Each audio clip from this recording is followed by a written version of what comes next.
Gusto mo ng vacay o bakasyon pero short ang iyong budget?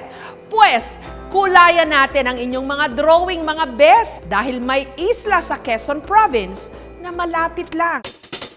Where na you ngayong summer? Boracay? Batanes? Siargao? Mga best, hindi na kailangan lumayo. Dahil lahat halos ng ganda ng mga islang ito, meron din sa Quezon Province lang. Tsak, kayo'y mahuhumaling sa Humalig Island. Ang Humalig Island ang pinakamaliit na munisipalidad sa probinsya ng Quezon. The adventure begins pagsakay ng bangka mula sa Real, Quezon. 4 hanggang 6 na oras ang biyahe, depende sa alon. 400 pesos ang pamasahe. At iisa lang ang biyahe araw-araw. Ang mga bangkang ito para talaga sa cargo. Pero dahil meron ng mga turistang pumupunta roon, isinasakay na rin sila ng mga bangka. Dati ma'am, ang kinakarga po namin ay kupra. Tapos po yung mga kahon, yung mga paninda. Ang mga bangka, meron parang mini second floor para sa mga gustong makaidlip sa biyahe. Meron din silang simpleng free lunch na ang naghanda, crew mismo. Makalipas ang 4 na oras na paglalayag, bubungad ang malaparaisong ganda ng Humalig Island. Ang dagat sobrang linaw. Pero ang talaga raw ipinagmamalaki nila rito, ang kanilang golden sand.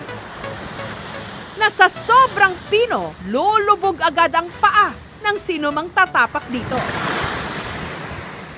Sa mga gustong libutin ang mahigit 5,000 ektarya ng isla, sa halagang 600 pesos lang, pwede kang mag-day trip sakay ng habal-habal.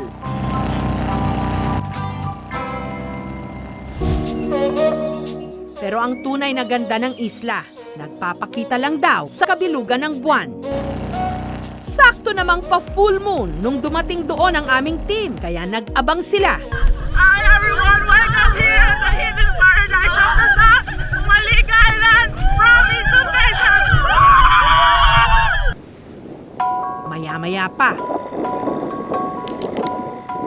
ang buhanginan unti-unting nagbago ng forma.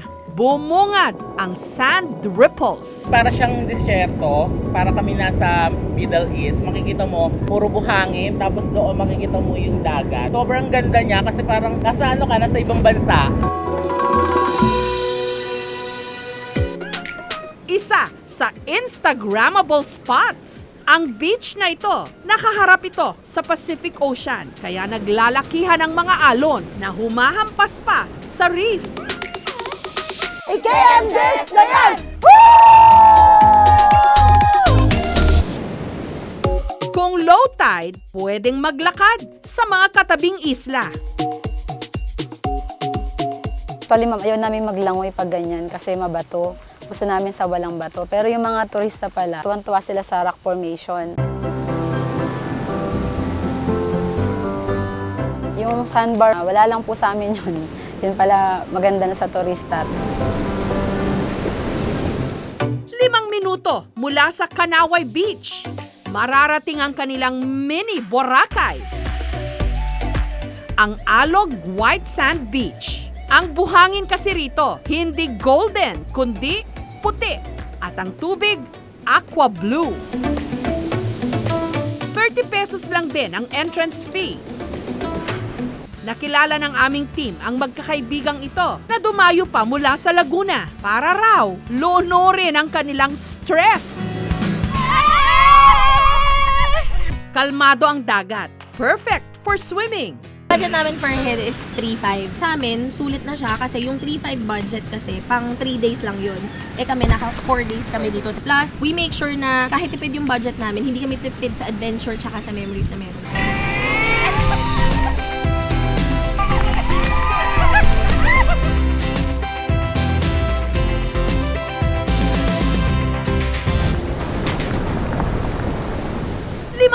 naman mula sa Kanaway Beach, mararating ang kanilang Little Batanes, ang Lingayen Cove.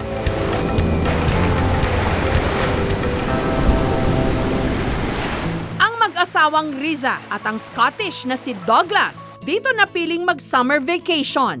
Born and raised Humaligan kasi si Riza, habang first time naman bumisita rito ng kanyang asawang si Douglas. When I see this, I think it's paradise.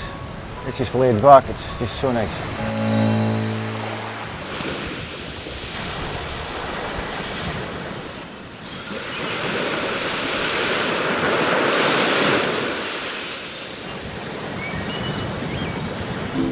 Kung golden beaches ang iyong hanap, ang pinakapaborito rito ng mga turista,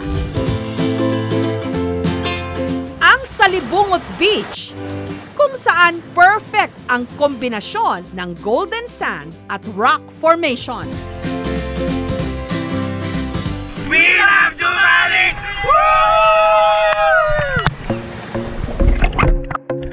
Napakaganda rin ng ilalim ng Humalig Island. Ang grupo nga ng free divers na ito na dumayo pa rito mula Maynila, underwater ang gustong exploration.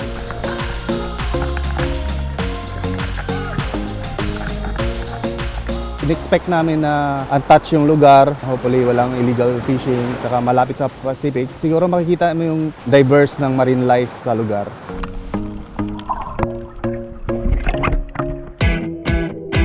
Kapag pagod ka ng mag-island hopping, ano pa nga bang pinakamasarap gawin? Kundi kumain! Bagamat wala pa gaano mga restaurant sa isla, pwedeng magpaluto ng kanilang mga specialty from the sea, katulad ng lobster at unicorn fish o surahan na sariwang-sariwa.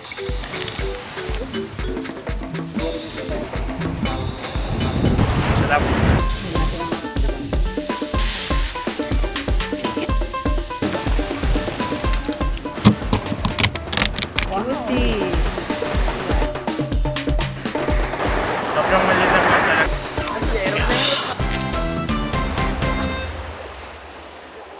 Budget-friendly ang mga kubo, 500 pesos per night. Karamihan sa mga may-ari ng mga resort, mga mangingisda rin o mga nangungopra. Maluwag na. Mga anak ko nagkaroon ng hanap buhay, naghahabal-habal, minsan nag-island hopping. Nakakatulong-tulong na rin sa amin. Hindi maikakailang mahirap ang pamumuhay sa isla. Nung unti-unti silang nakilala, malaking tulong ang turismo. Mga sumasakay lang po sa eroplano, sila lang po yung nakakakita. So wala pa namang Facebook noon. Hindi nila na-spread yung ganda ng Humalig.